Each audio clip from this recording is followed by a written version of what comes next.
बिस्मिल्लाहिर्रहमानिर्रहीम अस्सलामुअलैकुम सारे सज्जणा ते बेलियां नूं मेरे और मेरी टीम की तरफों ईद मुबारक। और अज के दिन के हवाले नाल मैनू एक वाकया याद आ गया। होया इंज कि मैं अज तो 10 साल पहले पाक फौज का हिस्सा सा।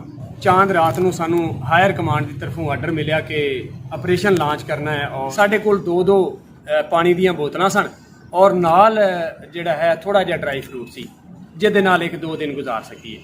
रात के हनेरे दे विच सानू रवाना किया गया। तकरीबन 12-13 घंटे मुसलसल असी सफ़र किया। रात का सफ़र सी, पहाड़ी इलाका सी, एक पहाड़ ते चढ़ते सां दूसरे तो लेंदे सां और कोई पता नहीं सी चलता कि किहड़ा कदम जिहड़ा वो खड्डे विच जा रहा और किहड़ा कदम जिहड़ा वो पत्थर ते लग रहा।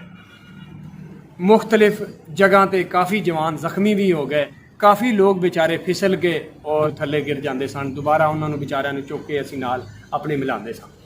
13 घंटे की मुसलसल मुसाफत तो बाद असी सुबह सवेरे सोजले का टाइम सी। एक कप्तान साहब साडे नाल सन। जदों असी उस पहाड़ी ते पहुंचे हाँ तो उस पहाड़ी तो सामने जितना इलाका भी सी वो सारा दुश्मन का इलाका सी। जिवें असी पहुंचे हाँ पहाड़ी ते सानू कप्तान साहब ने हुक्म दिता कि बच्चों इस तरह करो कि पत्थर इकट्ठे करके ते अपने अपने मोर्चे तैयार कर लो ताकि हुण रोशनी हो गई है, दुश्मन की अगर नज़र पवे और अगर वो हिट करता है तो तुहाडी जान बच जाए।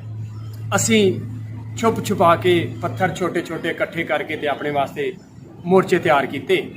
उतने नूं साडे कोल पानी खत्म हो गया, जिहड़ा ड्राई फ्रूट साडे कोल सी वो भी खत्म हो गया, भुख भी लगी सी, प्यास भी लगी सी।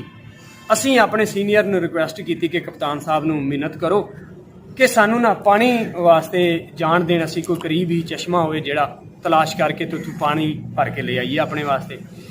उन्होंने मना करता, लेकिन 1-2 घंटे ही असी बड़ी मुश्किल गुजारे। दोबारा प्यास की शिद्दत बढ़ी तो असी दोबारा उन्होंने मिन्नत की कि सर कप्तान साहब नूं कहो कि असी तो हुण मर चले हैं, वैसे भी मरन लगे हैं, अगर गोली लग गई तो वैसे भी मरांगे तो प्यास नाल भी मर चले हैं, लिहाजा मेहरबानी सानू पानी वास्ते कोई ना कोई सर्च करनी चाहिए। दोबारा उन्होंने रिक्वेस्ट की तो कप्तान साहब ने कहा कि इस तरह करो कि छुप छुपा के 3-4 जवान जान और सर्च करके तो पानी ले आन। असी 4 जवान ते साडे नाल एक हवालदार सी, असी चले गए। शुक्र अलहमदुलिल्लाह के करीब ही पहाड़ी दे असी जदों बेस ते गए तो सानू एक चश्मा छोटा जिहा मिल गया। असी उत्थों पानी भर के ते लेके वापस आ गए। जदों वापस पहुंचे हाँ तो याद आया कि यार ईद का दिन है। 8 बजे का तकरीबन 8:30 बजे का टाइम सी। ये याद आ रहा सी जदों असी अपने घरां दे विच हुंदे सां, इस टाइम असी ईद पढ़ रहे हुंदे सां ते उस टाइम बड़ी याद आई अपने घर दी, अपने वालदैन, भैणा भरा, दोस्त अहबाब बहुत याद आए। MRI दे 2-3 पैकेट मिले हुए सन। MRI ये होंदी है कि जिहदे विच तैयार खाना होंदा है। असी वो गर्म करके ते वो खाता और अल्लाह ताला दा शुक्र अदा किया। अल्लाह ताला ने सानू मुल्क की हिफाजत वास्ते चुनिया। हाँ, इस चीज़ ते आके मैं तुहानू बयान करना चाहना कि तुसीं लोग इत्थे अमन दे विच चांद रात मना रहे होंदे हो, मुख्तलिफ लोग पार्कां दे विच इंजॉय कर रहे होंदे ने, काफ़ी लोग शॉपिंग मॉल जाके शॉपिंग करते हैं, अपनी मर्जी दियाँ चीज़ां खरीदते हैं। सुबह सवेरे ईद नमाज पढ़ के ते अपने दोस्त अहबाब नूं मिलते हैं, मुख्तलिफ घूमन फिरन वाली जगह ते जाते हैं या अपने भैणा भरावां नूं जाके उन्हां दे घरां दे विच ईद विश कर रहे होंदे ने।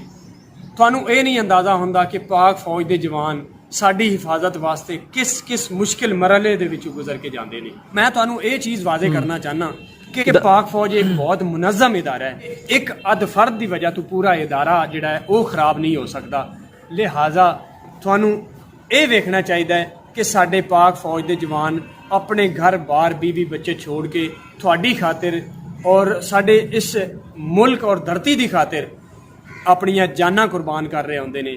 मैनूं बड़ा याद आ कि साडा उस ऑपरेशन दे विच साडियां 2 शहादतां भी होईयां सी और तकरीबन तुसी अंदाज़ा नहीं कर सकते कि 2 दिन की मुसलसल भुख प्यास बर्दाश्त करने तो बाद तीसरे दिन सानू खाना प्रोवाइड किया गया और वो भी उस हालत दे विच सानू खाना मिलिया ही कि तकरीबन खाण दे काबिल नहीं सी, क्योंकि सुबह तो 5-6 बजे का तैयार होया सी और साडे कोल 12-1 बजे वो पहुंचा सी।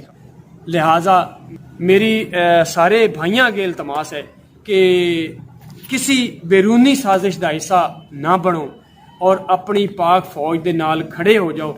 ਇਹ ਨਹੀਂ ਹੋ ਸਕਦਾ ਕਿ ਸਾਡੀ ਜਿਹੜੀ ਪਾਕ ਫੌਜ ਹੈ ਉਹ ਸਾਡੇ ਮੁਲਕ ਦੇ ਖਿਲਾਫ ਕਿਸੇ ਵੀ ਸਾਜ਼ਿਸ਼ ਨੂੰ ਕਾਮਯਾਬ ਹੋਣ ਦੇਣ।